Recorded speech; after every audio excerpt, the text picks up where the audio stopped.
বাংলাদেশের রাজনীতিতে সংস্কার শব্দটার কপাল ভালো না।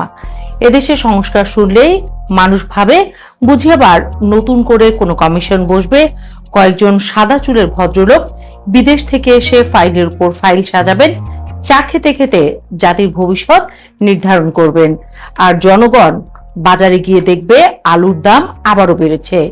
যেন রাষ্ট্র নামক বস্তুটি আসলে একখানা ভাঙা আলমারি। প্রতি সরকার এসে শুধু হাতল পাল্টায়, তালা পাল্টায়, কিন্তু ভেতরে রুই পোকা একই থাকে।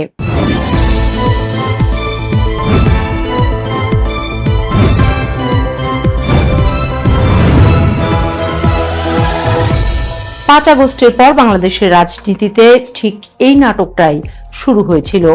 একদিকে বিএনপি বলছে ভাই আগে নির্বাচন দেন, অন্যদিকে ছাত্র সমাজের একাংশ বলছে না, আগে সংস্কার। কথাখানা শুনতে আশা জাগানিয়া, কিন্তু রাজনীতি হচ্ছে সেই জিনিস যেখানে আদর্শের চেয়ে ভয় বেশি কাজ করে। আর ভয় যখন রাজনীতিতে ঢুকে পড়ে, তখন নেতা নেত্রীরা গণতন্ত্রের কথা বললেও ভিতরে ভিতরে ক্যালকুলেটর চালায়। বিএনপির ভয়টা কোথায় ছিল? ভয়টা ছিল বিশ্ববিদ্যালয়গুলোতে, বিশেষ করে ছাত্র রাজনীতির মাঠে।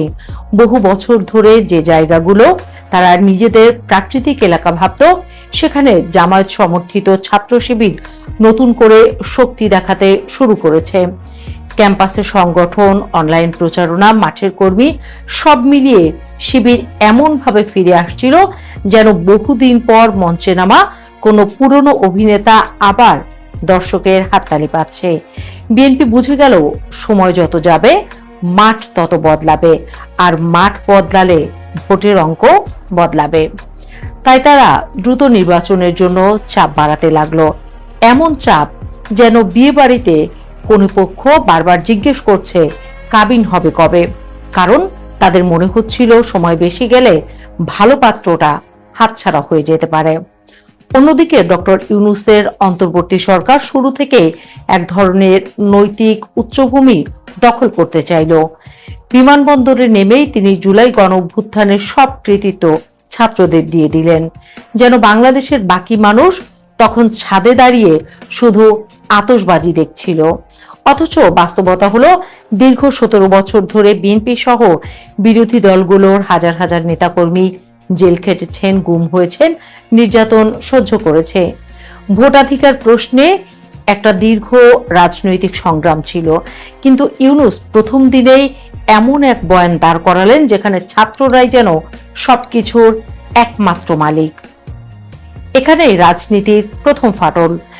উপদেষ্টা পরিষদে ছাত্র প্রতিনিধিদের রাখা হলো। এরপর ছাত্রদের ঘিরে নতুন রাজনৈতিক প্রকল্প শুরু হলো। প্রশাসনের বিভিন্ন পদে নিয়োগ, নতুন দল গঠনের উৎসাহ, মব সন্ত্রাসের মাধ্যমে ভিন্ন মত দমন, সব মিলিয়ে একটা অদ্ভুত পরিবেশ তৈরি হতে লাগলো। দেশের মানুষ তখন বুঝতে শুরু করলো নিরপেক্ষ সরকার নামক জিনিসটা বাংলাদেশের রাজনীতিতে অনেকটা নিরপেক্ষ আম্পায়ারের মতো, যে শেষ পর্যন্ত এক দলের দিকে বেশি তাকায়। ইউনূস সরকার এরপর শুরু করলো সংস্কারের মহাযজ্ঞ। কমিশনের পর কমিশন, গণমাধ্যম সংস্কার কমিশন, নারী সংস্কার কমিশন, জনপ্রশাসন সংস্কার কমিশন, এমনভাবে কমিশন গঠন হতে লাগলো যেন দেশে আর কোনো কাজ নেই। মনে হচ্ছিল বাংলাদেশে এখন প্রধান উৎপাদিত পণ্য হলো রিপোর্ট। কোটি কোটি টাকা খরচ করে রিপোর্ট লেখা হচ্ছে, আর জনগণ সেই রিপোর্টের নামও ঠিক মতো মনে রাখতে পারছে না। সালাউদ্দিন আহমেদের বক্তব্যের পরে এই নাটকের ভেতরের গল্পটা যেন একটু স্পষ্ট হলো। ত্রয়োদশ জাতীয় সংসদের প্রথম অধিবেশনে দাঁড়িয়ে তিনি কার্যত প্যান্ডোরার বাক্স খুলে দিলেন। তিনি বললেন, জুলাই জাতীয় সনদ বাস্তবায়ন আদেশ ছিল অবৈধ ও সংবিধান বহির্ভূত, কিন্তু তারা অনেক কথা বলেনি নির্বাচনের স্বার্থে, কারণ ভয় ছিল সংস্কারের বাহানায় নির্বাচন না আবার পিছিয়ে যায়। এই বক্তব্যটাই আসলে পুরো সময়টার রাজনৈতিক দর্শন খুলে দেয়। বিএনপি তখন এমন এক অবস্থানে ছিল যেখানে তারা প্রায় সবকিছুতে রাজি হয়ে যাচ্ছিল, যেন পরীক্ষার হলে পাস নম্বর পেলেই হবে, ফার্স্ট হওয়ার দরকার নেই। জুলাই জাতীয় সনদে তারা সইও করলো, অথচ ভিতরে ভিতরে আপত্তি ছিল। 70 অনুচ্ছেদের সংশোধন নিয়ে ভিন্ন মত ছিল। নোট অফ ডিসেন্ট রেখেই তারা সই করলো, কারণ তাদের কাছে তখন একটাই লক্ষ্য, যেভাবেই হোক নির্বাচন নিশ্চিত করা। ভাবখানা এমন, আগে ক্ষমতায় যাই, পরে দেখা যাবে কোন আইন রাখবো, কোনটা ফেলে দেব। এবং সবচেয়ে মজার বিষয় হলো এই কথাটা বিরোধীরা বলেনি, বলেছেন বিএনপির প্রভাবশালী নেতা এবং বর্তমান স্বরাষ্ট্রমন্ত্রী সালাউদ্দিন আহমেদ। তিনি আরো বললেন, সংস্কারের জন্য শ্বেত শুভ্র কেশের কিছু বড় ভাই বিদেশ থেকে অবতরণ করেছিলেন। আহা, কি চমৎকার ব্যঙ্গ! শুনলে মনে হয় তারা যেন ইউরোপের কোনো পাহাড়ি গ্রাম থেকে গণতন্ত্রের প্যাকেট হাতে নেমে এসেছেন। মাথায় টুকরি ভর্তি অলৌকিক সংস্কার।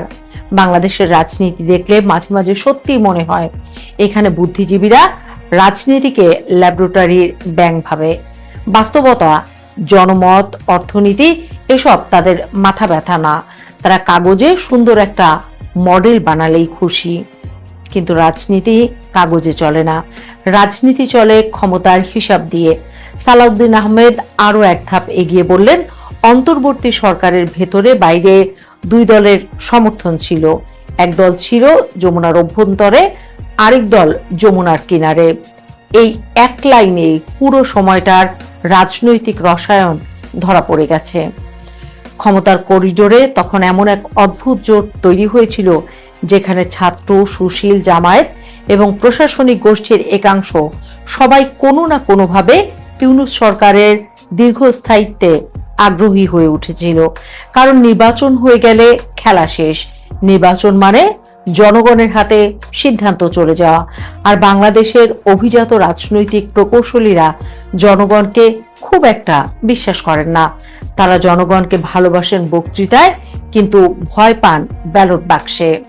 এই সময় ইউনূস সরকারের বিরুদ্ধে অভিযোগ উঠতে লাগলো মব রাজত্ব, দুর্নীতি, প্রশাসনিক পক্ষপাত, রাজনৈতিক ইঞ্জিনিয়ারিং। এনসিপিকে কিংস পার্টি বানানোর চেষ্টা, জামায়াতপন্থী লোকদের বিভিন্ন জায়গায় বসানো, নির্বাচন বিলম্বিত করার পরিবেশ তৈরি, এসব নিয়ে আলোচনা বাড়তে লাগলো। ১/১১ স্মৃতি আবারও সামনে চলে এলো। তখনও কিছু সুশীল সমাজের মানুষ বলেছিলেন, রাজনীতিবিদরা খারাপ, আমাদের একটু সুযোগ দেন। ফলাফল কি হয়েছিল জাতি জানে। এবারও সেই একই গন্ধ পাওয়া যাচ্ছিল। টিআইবি, সিপিডি, সুজনের মতো সংগঠনের অনেক ব্যক্তিত্বকে বিএনপি সমর্থক মহল দেখেছিল ইউনূস প্রকল্পের বুদ্ধিভিত্তিক রক্ষী হিসেবে। এই জায়গাটাতে বিএনপি রাজনৈতিকভাবে সুবিধা পেয়ে যায়। তারা দ্রুত নির্বাচনের পক্ষে জনমত গঠন শুরু করে। দেশের ভেতরে আন্দোলন, বাইরে কূটনৈতিক তৎপরতা, দুই দিকেই চাপ বাড়াতে থাকে। তারেক রহমানের রাজনৈতিক প্রজ্ঞার কথাও বিএনপি নেতারা বারবার বলতে শুরু করেন। তাদের দাবি, বিএনপি যদি তখন ঐক্যমত্য কমিশনের ফাঁদে পুরোপুরি ঢুকে যেত তাহলে নির্বাচন আরো অনির্দিষ্ট হয়ে যেত। অর্থাৎ পুরো খেলাটা দাঁড়ালো এমন, এক পক্ষ বলছে সংস্কার ছাড়া নির্বাচন নয়, আরেক পক্ষ বলছে নির্বাচন ছাড়া সংস্কারের বৈধতা নেই। বাংলাদেশের রাজনীতির ট্র্যাজেডি হলো এখানে কেউই পুরোপুরি গণতন্ত্রের প্রেমিক না। সবাই গণতন্ত্রকে ব্যবহার করতে চায়, কেউ ক্ষমতায় যাওয়ার সিঁড়ি হিসেবে, কেউ ক্ষমতায় থাকার ঢাল হিসেবে। সালাউদ্দিন আহমেদের বক্তব্য সেই মুখোশটাই একটু সরিয়ে দিয়েছে। বিএনপি যে সংস্কারের অনেক বিষয় মনে প্রাণে মেনে নেয়নি সেটা এখন পরিষ্কার। তারা কৌশলগত কারণে সই করেছে, কারণ তাদের ভয় ছিল নির্বাচন ভেস্তে যেতে পারে। অন্যদিকে ইউনূস সরকারও যে সংস্কারের নামে রাজনৈতিক সময় বাড়াতে চাইছিল, সেই অভিযোগও এখন নতুন করে আলোচনায় এসেছে। বাংলাদেশের রাজনীতি আসলে নদীর মতো, উপরে শান্ত দেখায়, নিচে স্রোত ভয়ঙ্কর।